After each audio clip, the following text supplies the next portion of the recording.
This is what I read in the voice. Everyone knows that we are progressive and humanitarian and want to be on level with Europe in this respect.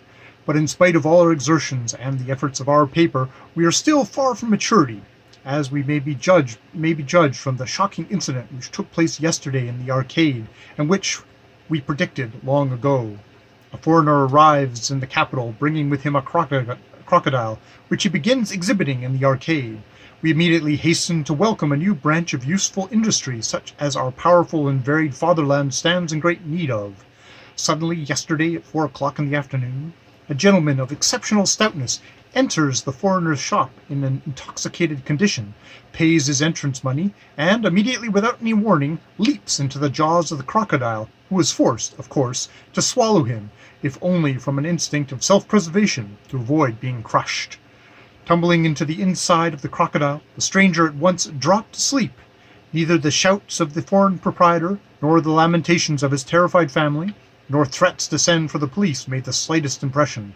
Within the crocodile was heard nothing but laughter and a promise to flay him, though the poor mammal, compelled to swallow such a mass, was vainly shedding tears. And an uninvited guest is worse than a Tartar. But in spite of the proverb, the insolent visitor would not leave. We do not know how to explain such barbarous incidents which prove our lack of culture and disgrace us in the eyes of foreigners. The recklessness of the Russian temperance has found a fresh outlet. It may be asked what was the object of the uninvited visitor. A warm and comfortable abode? But there are many excellent houses in the capital with very cheap and comfortable lodgings, with the Neva water laid on, and a staircase lighted by gas, frequented with a hall porter maintained by the proprietor. We would call our readers' attention to the barbarous treatment of domestic animals. It is difficult, of course, for the crocodile to digest such a mass all at once, and now he lies swollen out to the size of a mountain, awaiting death in the insufferable agonies. In Europe, persons guilty of inhumanity towards domestic animals have long been punished by the law. But in spite of our European enlightenment, in spite of our European pavements, in spite of the European architecture of our houses, we are still far from shaking off our time-honored traditions. Though the houses are new, the conventions are old. And indeed, the houses are not new, at least the staircases in them are not. We have more than once in our paper alluded to the fact that the Petersburg side in the house of the merchant Lukyanov, the steps of wooden staircases have decayed, fallen away, and have long been a danger for Afima Staprakova, a soldier's wife who works in the house and is often obliged to go up the stairs with water or armfuls of wood. At last our predictions have come true.